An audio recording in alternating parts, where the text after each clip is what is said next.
Marriage is like jewelry. Looks valuable until you realize it's just glass. My name is Nick Lasker, and I've been polishing other people's precious stones for 8 years now. Funny thing about gems. The fake ones shine brightest under artificial light. Same goes for relationships, I've learned. Don't rush. I have guests, too, I said to Clarice as she stumbled through our apartment door at 2:47 a.m., reeking of wine and pretension. My wife stopped in the doorway, her literary cafe owner facade cracking just enough to show the calculating woman underneath. What's that supposed to mean? Nothing, sweetheart. Just that your book club seems to run awfully late these days. Clarice tossed her designer bag, the one I bought her last Christmas, onto our second-hand couch. It's called intellectual discourse, Nick. Something you wouldn't understand. There it was, the condescension that had been building for months, finally out in the open like a festering wound. Right. Intellectual discourse. Is that what we're calling it now? She whirled around, eyes flashing. What exactly are you implying? I leaned back in my chair, studying her the way I examine a suspicious diamond. I'm not implying anything. I'm stating facts. You've been coming home later and later, always with some excuse about your precious reading group. Because unlike some people, I have interests beyond counting money all day.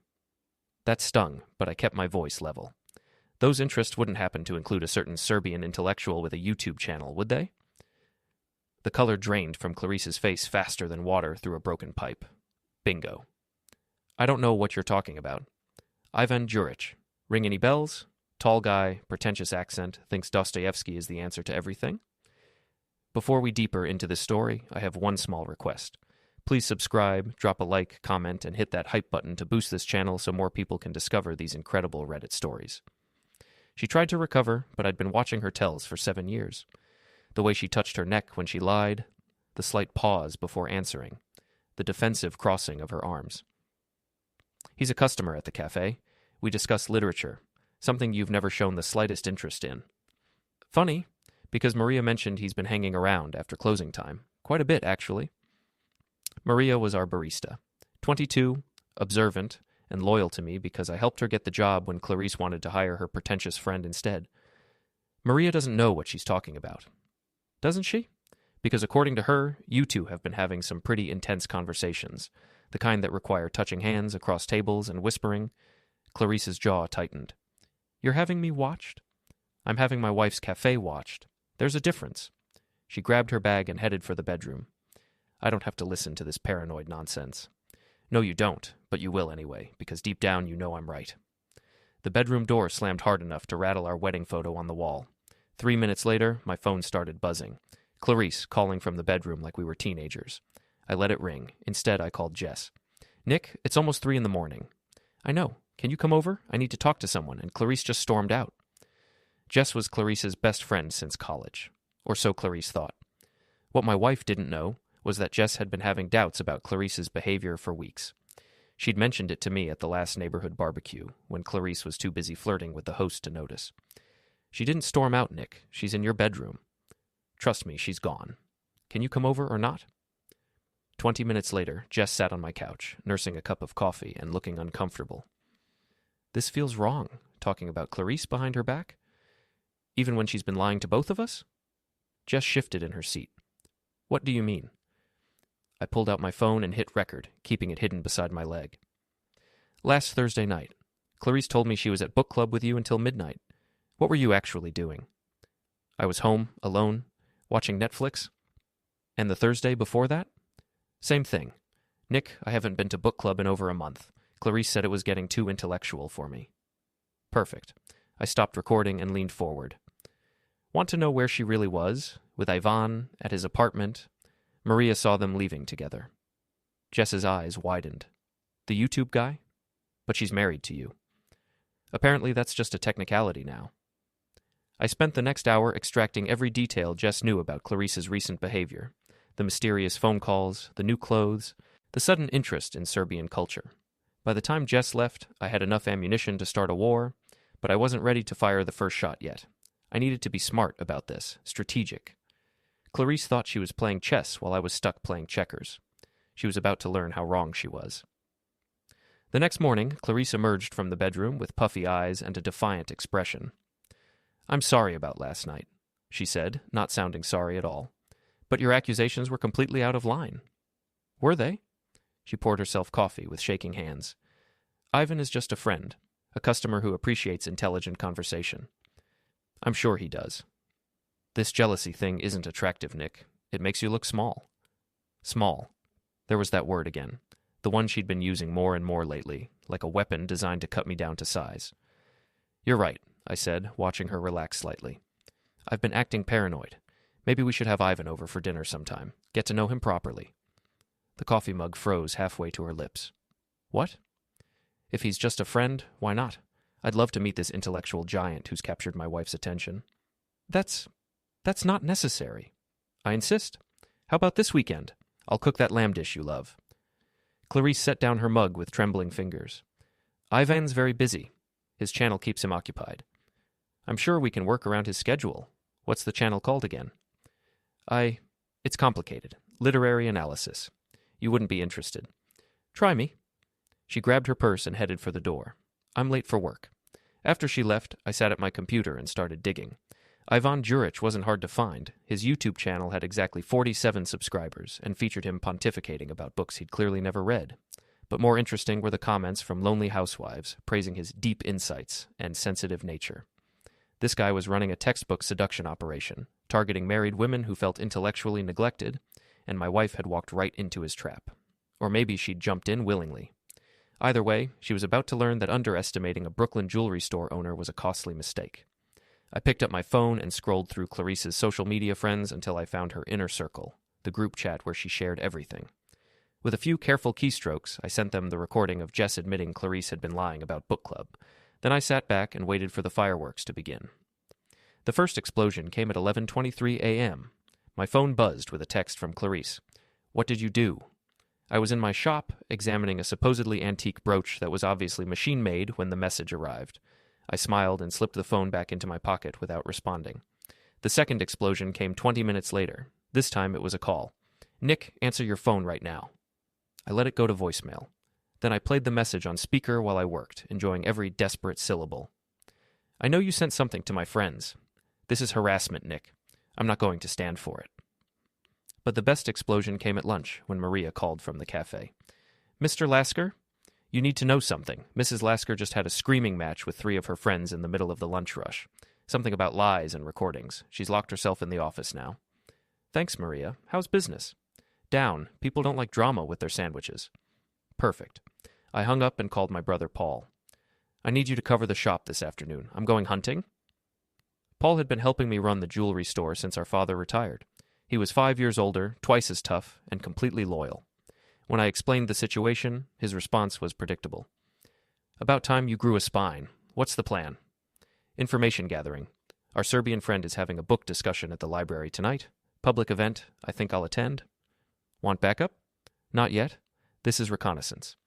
The Brooklyn Public Library branch on Court Street was busier than usual that evening. Ivan had managed to draw about 15 people, mostly middle-aged women with hungry eyes and a few genuine literature enthusiasts who looked like they'd wandered into the wrong room. I slipped in just as Ivan began his presentation on the modern relevance of Russian literature.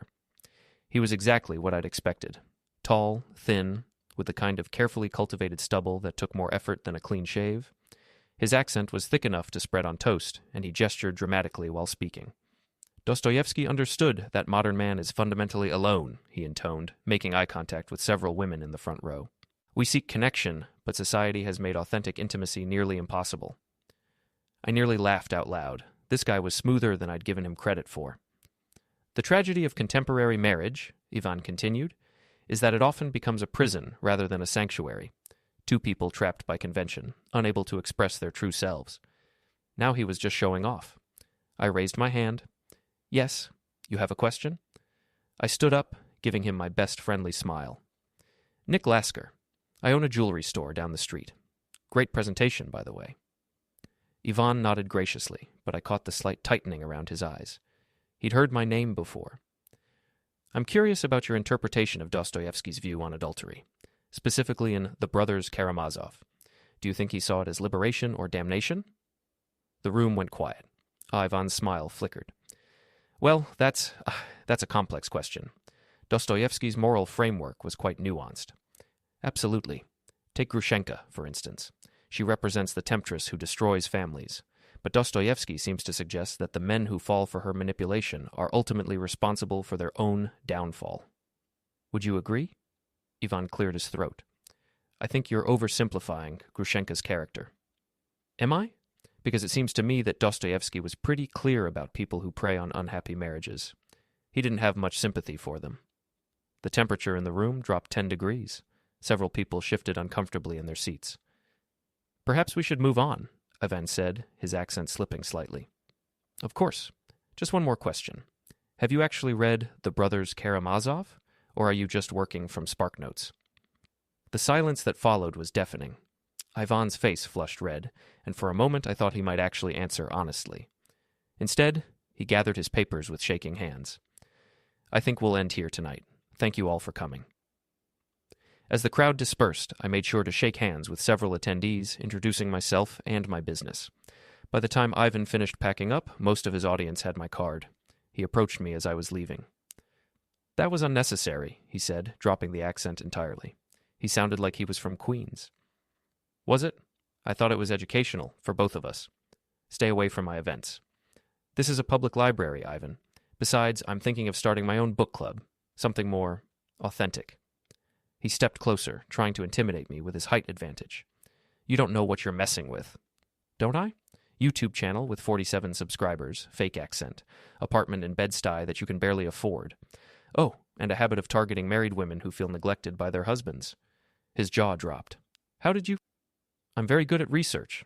It's amazing what you can find when you know where to look. I walked away, leaving him standing there with his mouth hanging open. But I wasn't done yet. The next morning, I visited 3 other library branches in Brooklyn.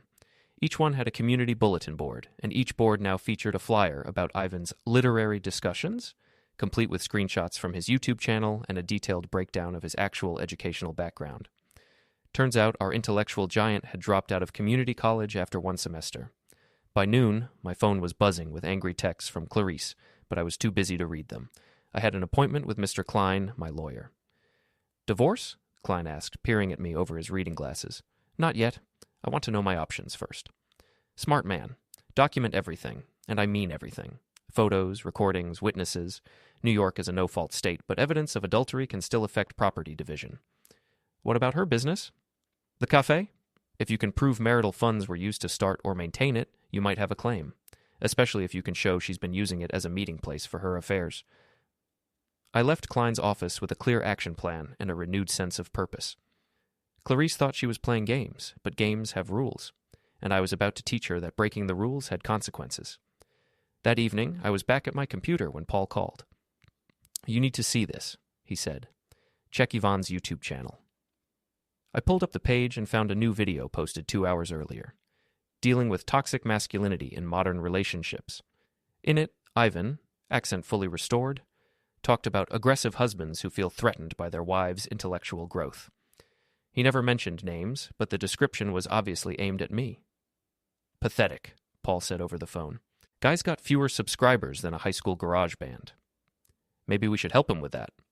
What do you mean? I mean, maybe it's time more people knew about Ivan's approach to literary analysis. I spent the next hour creating anonymous accounts on various social media platforms. Then I started sharing Ivan's video, along with screenshots of his fake credentials and recordings from the library event, to Brooklyn community groups, book clubs, and literary forums. By midnight, Ivan's comment section was a war zone. By morning, his video had been reported enough times to get flagged for review. But the real victory came when Maria called from the cafe. Mr. Lasker, 3 people came in this morning asking if we were the place where that fake intellectual hangs out. Mrs. Lasker looked like she wanted to disappear. How's she handling it? Not well. She's been on her phone all morning, arguing with someone, and she keeps looking over her shoulder like she expects reporters to show up. I hung up and smiled. The game was just getting started, and I was already winning. My phone buzzed with another text from Clarice. We need to talk. Tonight. I typed back, can't tonight, book club. For the first time in months, I had the upper hand, and I intended to keep it. Clarice was waiting for me when I got home, sitting at our kitchen table with a bottle of wine and an expression that could freeze lava. Sit down, she said. I'd rather stand. This won't take long. You've been sabotaging Ivan. Have I? That's a serious accusation.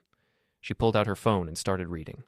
Anonymous reports about his credentials, fake social media accounts attacking his videos, harassment at his public events. Sounds like someone's been doing their homework. This has to stop, Nick. I walked to the refrigerator and grabbed a beer, taking my time opening it. What has to stop? The stalking, the harassment, the pathetic attempts to ruin an innocent man's reputation. Innocent? I laughed, and the sound was harsh enough to make her flinch.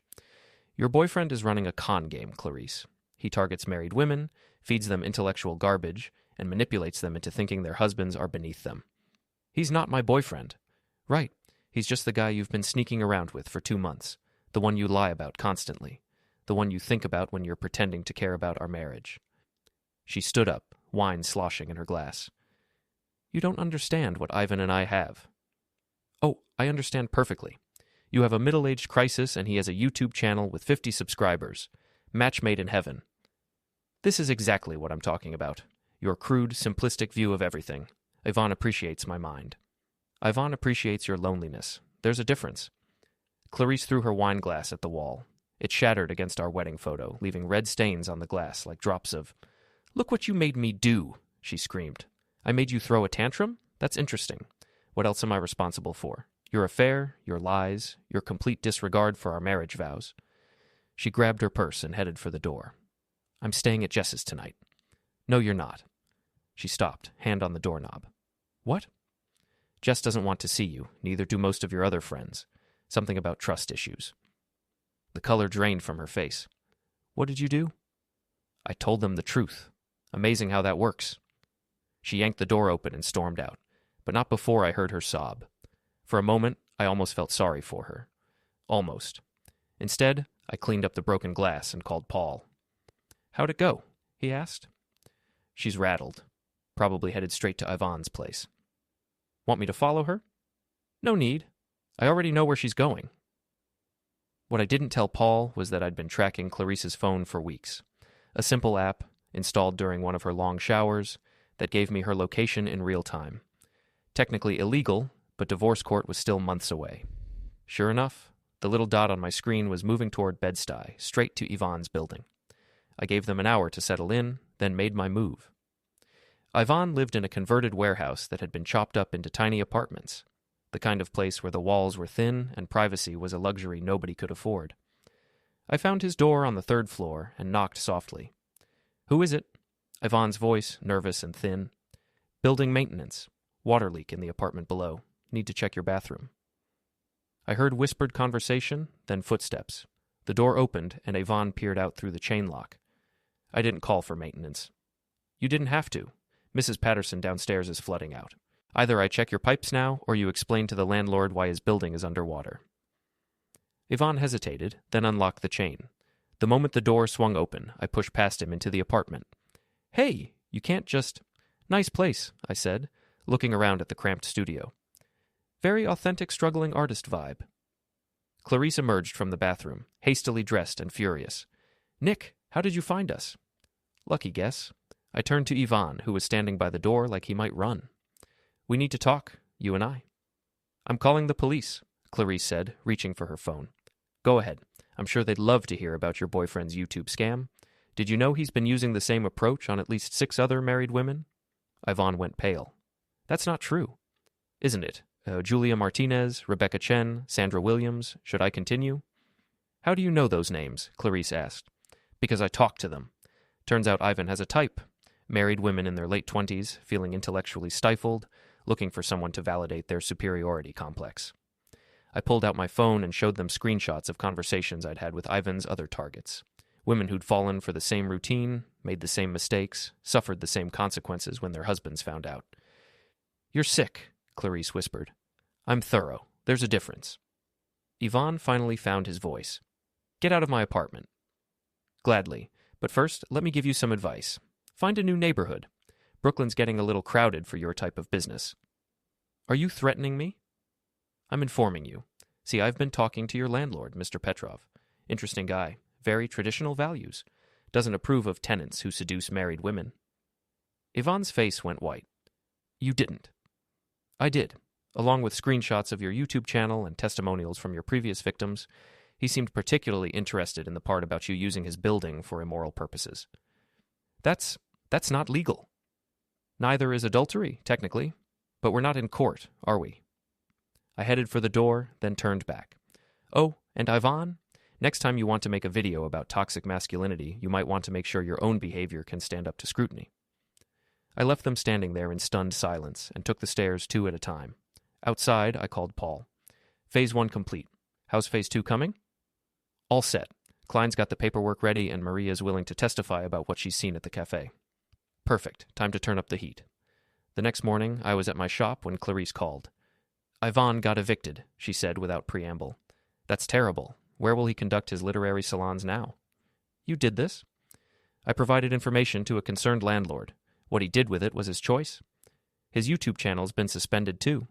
Really? I hadn't heard. Stop lying, Nick. We both know you're behind this. What I am is a husband who's tired of being made a fool of. What you are is a wife who forgot what marriage means. This isn't over. You're right, it's not. I hung up and smiled.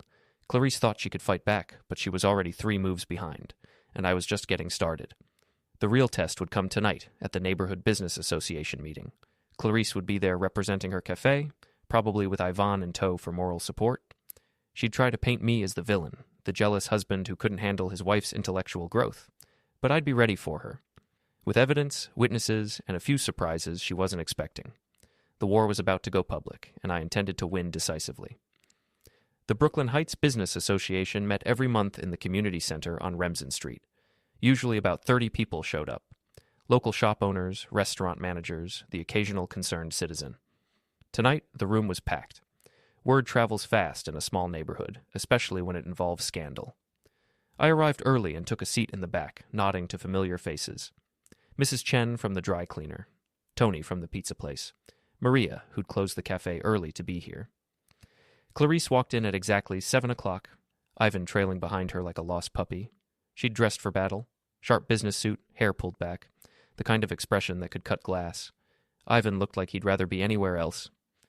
Evening, everyone, called out Janet Morrison, the association president. Let's get started. First item on the agenda is the proposed parking restrictions on Court Street. For 20 minutes, we discussed mundane neighborhood issues while tension built in the room like pressure in a steam engine. Everyone was waiting for the real show to begin. Finally, Janet reached the end of her official agenda. Any new business? I stood up. I have something to address. The floor recognizes Nick Lasker from Brooklyn Fine Jewelry. Thank you, Janet. I want to talk about business ethics and community standards. Clarice shifted in her seat, sensing danger. As business owners, we depend on trust. Our customers trust us to be honest, reliable, and to conduct ourselves with integrity both professionally and personally. Murmurs of agreement rippled through the room. Recently, I've become aware of some activities in our neighborhood that threaten that trust, specifically the use of local businesses as meeting places for inappropriate relationships. Now the room was silent. I have evidence that at least one establishment has been used regularly for clandestine meetings between married individuals and their extramarital partners. This kind of behavior reflects poorly on all of us. Clarice shot to her feet. That's enough. Mrs. Lasker, Janet said firmly, you'll have your turn to speak. This is harassment. My husband is using this meeting to air our personal problems. I pulled out a folder and held it up. These aren't personal problems, Clarice. They're documented incidents of unprofessional conduct at your cafe. What kind of incidents? Asked Tony from the pizza place. I opened the folder and began reading. March 15th, 2:30 p.m. Witness observed Mrs. Lasker and an unidentified male in intimate conversation at a corner table, holding hands across the table while other customers were present. That's private, Clarice shouted. Not when it happens in a public business during operating hours. March 22nd, 11:45 p.m. Witness observed Mrs. Lasker and the same male leaving the cafe together after closing, with Mrs. Lasker using her key to lock up. Ivan was shrinking in his chair, trying to become invisible. March 29th, 2:15 p.m. Witness observed inappropriate physical contact between Mrs. Lasker and her companion, including kissing and touching, while customers with children were present. The room erupted in whispers and shocked murmurs. These are lies, Clarice screamed. Are they? Maria, would you please stand up? Our barista rose slowly, looking uncomfortable but determined. Maria works at the cafe. She's witnessed these incidents firsthand. Maria, is everything I just read accurate? Yes, sir. All of it. Clarice whirled around to face Maria. "You're fired." "Actually," I said calmly, "she's not. Because as of this morning, Maria works for me. I've hired her to manage the customer service side of my jewelry business." The look of betrayal on Clarice's face was almost worth everything I'd been through. "Furthermore," I continued, "I have security footage from the building across the street that corroborates these incidents." That was a bluff.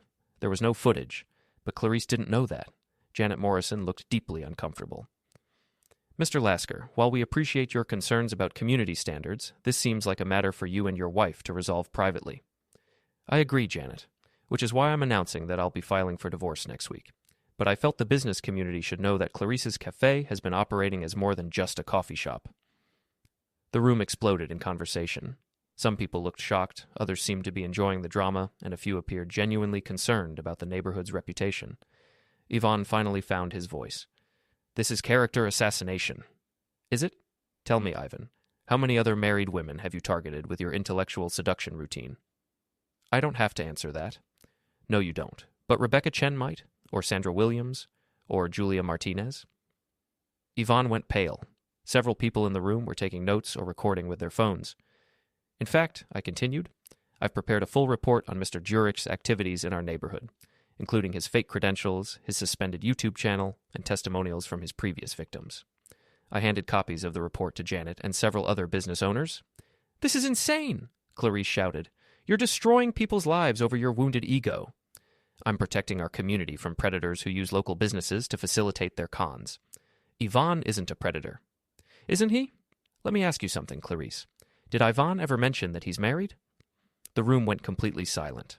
Clarice's face went white. "What?" I pulled out another document.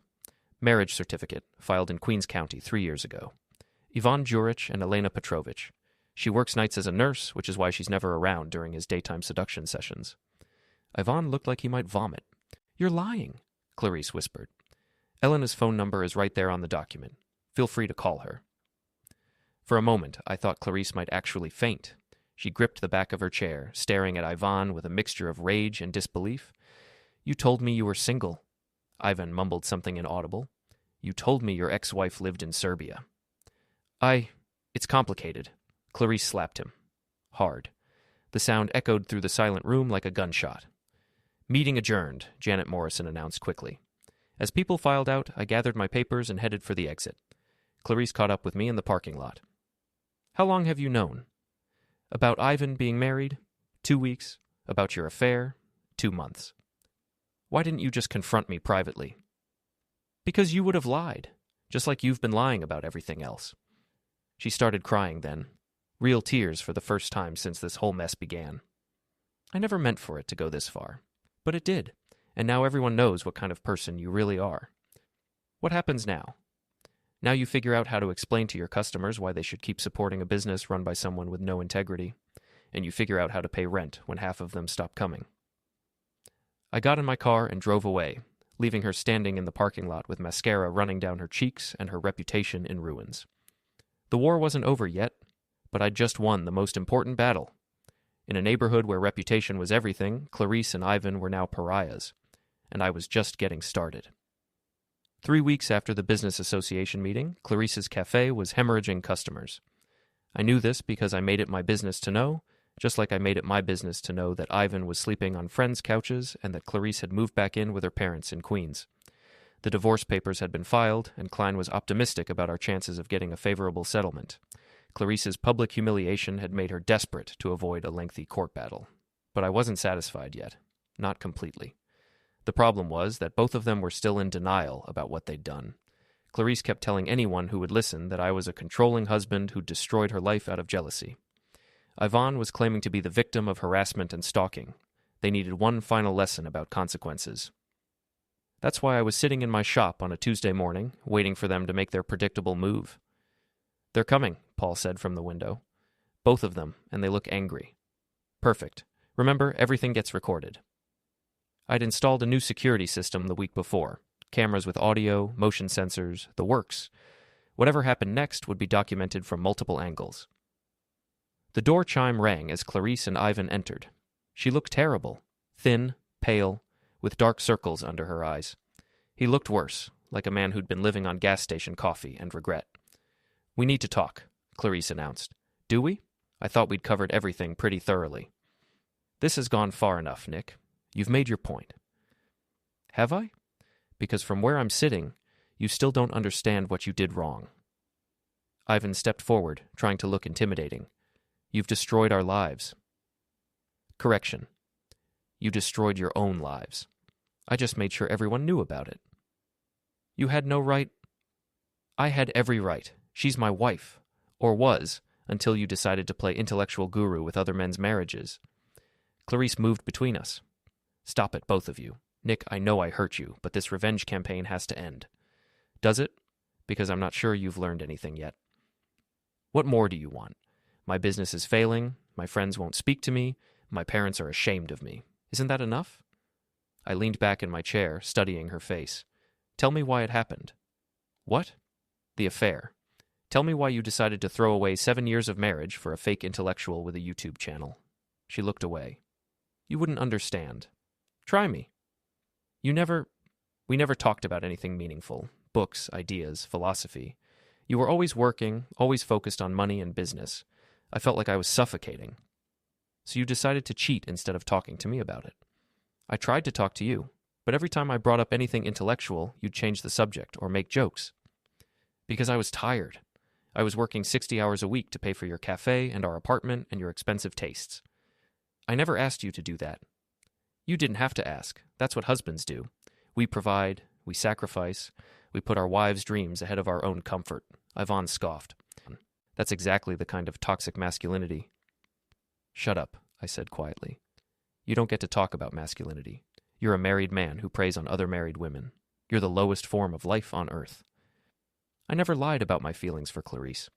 "No, you just lied about everything else. Your education, your background, your marital status. You're a con artist, Ivan. A pathetic, middle-aged con artist who couldn't make it as a real intellectual, so you decided to fake it." His face flushed red. "At least I appreciate what she has to offer. You treated her like a possession. I treated her like my wife. I supported her dreams, paid her bills, and trusted her to be faithful. Apparently that was my mistake." Clarice started crying again. "I never meant to hurt you." "But you did. And not just me. You hurt your parents, your friends, your customers. You hurt everyone who trusted you. I know that. Do you? Because you're still here making excuses instead of taking responsibility." I stood up and walked to the safe in the back of the shop. From it, I pulled out a small velvet box. "Do you remember this?" Clarice's eyes widened. It was her engagement ring. The one I'd spent 3 months' salary on. The one she'd stopped wearing 2 months ago. "You pawned it," she whispered. "I found it at Morrison's pawn shop on Atlantic Avenue. You sold it for $800 to pay for your romantic dinners with Ivan?" The room went completely silent. "That ring cost me $4,000. I worked overtime for 6 months to afford it, and you sold it like it was worthless." Clarice was sobbing now, but I wasn't finished. That's when I knew our marriage was really over. Not when I found out about the affair, but when I saw our engagement ring sitting in a pawn shop window with a price tag on it. I opened the box and held up the ring. This represented everything I felt for you. My love, my commitment, my promise to build a life together, and you traded it for dinner money. "I'm sorry," she whispered. "I know you are, but sorry doesn't fix anything." I walked to the window and opened it, then held the ring outside. "What are you doing?" Clarice asked. "Giving you a choice. You can have this ring back, along with my forgiveness and a clean slate. All you have to do is admit what you really are." "What do you mean?" "I want you to say, out loud, that you're a cheater and a liar who destroyed our marriage because you were selfish and weak." She stared at me in shock. "I can't say that." "Then you don't get the ring back." I opened my fingers. The ring fell 3 stories to the busy sidewalk below, where it bounced once and disappeared into a storm drain. Clarice screamed like I'd struck her. "You're insane," Ivan shouted. "Am I? Or am I just tired of being the only honest person in this room?" Clarice fell to her knees, still screaming. "That was my ring." "No, it was our ring. And now it's gone, just like our marriage." I walked to the door and held it open. "Get out, both of you, and don't come back." Yvonne helped Clarice to her feet and guided her toward the exit. At the last moment, she turned back. "I did love you, Nick, in the beginning. I know, but love isn't enough when it's not matched with respect and loyalty." They left, and I locked the door behind them. Through the window, I watched them walk away, two broken people who'd finally learned that actions have consequences. Paul emerged from the back room, shaking his head. That was harsh, even for you. Was it?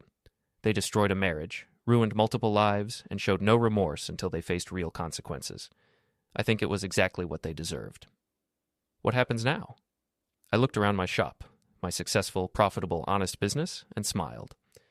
Now I get back to work. I've got a life to rebuild. 6 months later, I heard through the neighborhood grapevine that Clarice had moved to Portland and was working as a barista in someone else's cafe. Yvonne had apparently reconciled with his wife and was driving for a rideshare company. I never saw either of them again.